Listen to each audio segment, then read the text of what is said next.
narakubabaje amusori. Iriya ndirimbo nyituye abantu bose.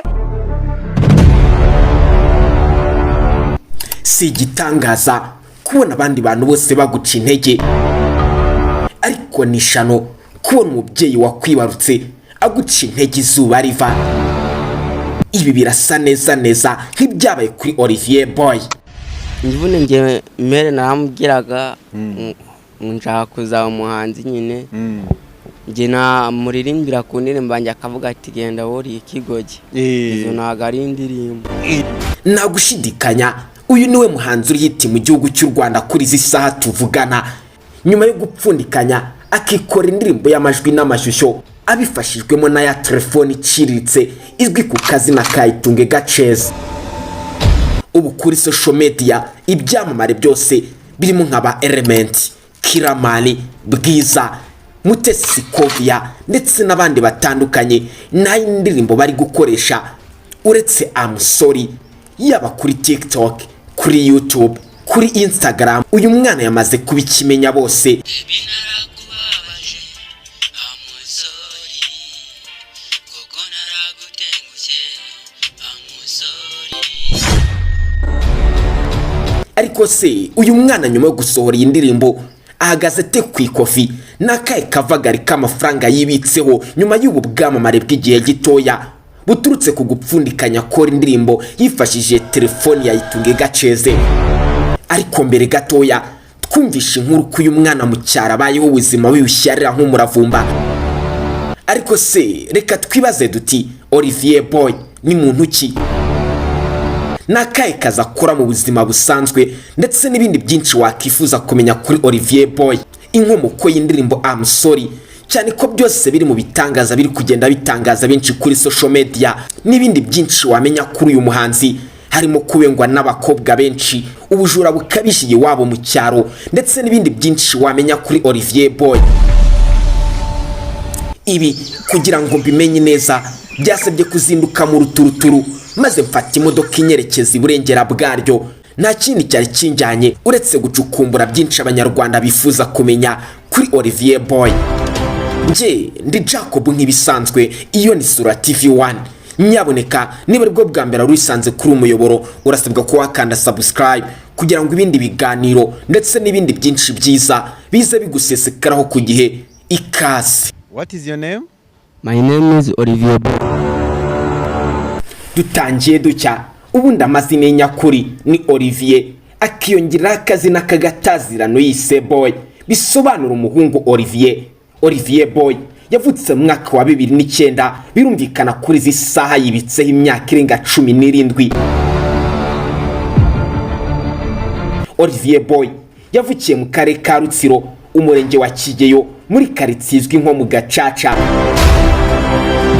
Olivier Boy yavutse nk'abandi bana, atangira amashuri nk'abandi, gusa we akagozi k'amashuri kaje gucikira mu mwaka wa 5 w'amashuri abanza ubwo mushiki we yitabaga Imana.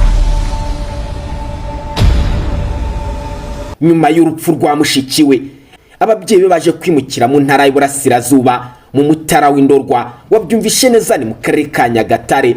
Gusa ubuzima bwakomeje kuba banikirura, bahitamo kwivuguruza ku rwimuko basubira mu karere ka Rutsiro. Ubwo nibwo Olivier Boy yanabonaga amahirwe yo kunyura mu mujyi wa Kigali inshuro ebyiri zose. Olivier Boy birumvikana nk'umwana wari waracikishirije amashuri ye mu mwaka wa 5 ubanza, n'akandi kazi yagombaga gukora uretse kwikorera imizigo benshi mukunda kwita bakrana. Olivier Boy yazengurukaga akarere ka Rutsiro yikoreye imitwaro y'ibisheke. Kuri ubu Olivier Boy n'akandi kazi kamutunze uretse kwikorera imitwaro y'ibisheke, aho yinjiza amafaranga arenga 2,000 ku munsi aha mu karere ka Rutsiro. Ariko se benshi mutangiye kwibaza muti ni hehe yakuye igitekerezo cyo guhimba indirimbo Amasoni? Byose ndaje bibarondore muri iki kiganiro, ni mukanya ntucikwe. Uretse gucyo rimbye ngo Amasoni wari warakaje Nye nanu uwo mukobwa muri Moriox. Natangiye nyine kujya nkora content ze ndi kumuvuga yuko mukunda. Nyuma nza kuvuga yuko yapfuye. Ndangije nyine mbona ni ibintu bibabaje cyane n'abantu bari kunuka muri komenti nangije mbitamo kuyikora. watangiye wagiraga gute ntabwo ndi kubyumva. Natangiye nkora kontenti ze ndi kumuvugaho avuga yuko mukunda nyine abantu benshi barabikunda. Yego. Nyuma nza kuvuga yuko yapfuye. Wabivugiye ikize? Nyine nararebye ndavuga ati kuko icyo gihe nashakaga views cyane. Ndavuga ati reka mbe kubikora. Mba ndabikoze nyine abantu bararakara. Nanjye mbona uko nakoze amakosa. Nuko mbitamo gukora iyo ndirimbo ndi kumusaba imbabazi. Uhita ukora indirimbo uri kumusaba imbabazi?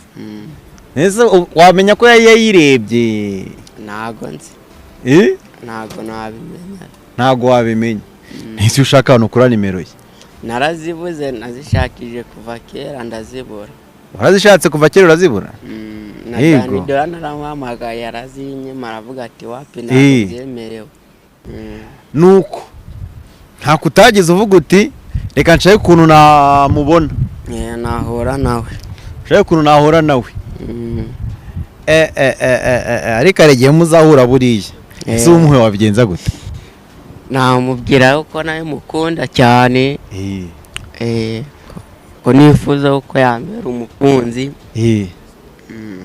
Tugakundana yabyanga nyine ngamusuhuza. None se ubu ngubu bibaye ngombwa ko nawe usanga akunda amafaranga wabigira ute? We kubera nyine yayakuriyemo arandaga bayakunda cyane. Ese yazi? aba yarabonye byinshi nyine byo kwayo mafaranga. Ngaruringa iki gitekerezo cy'indirimbo Amusori, ngaho indirimbo Amusori yaturutse ibyamamare byinshi biri kwifashisha ku mbuga nkoranyambaga bipostinga. Olivier Boy nyuma yo kwerekeza mu mujyi wa Kigali yaje gura n'ibyamamare bitandukanye birimo Irene muri Ndahabi, ari nawe twakuye aya makuru yose. Olivier Boy y'urugendo rwe rwa muzika kuri izi saha. Olivier Boy ntaragira aho agera, aracyari umuhanzi upfundikanya nk'abandi bose, ariko abanyarwanda twagakwiye kuba twashigikiriye impano.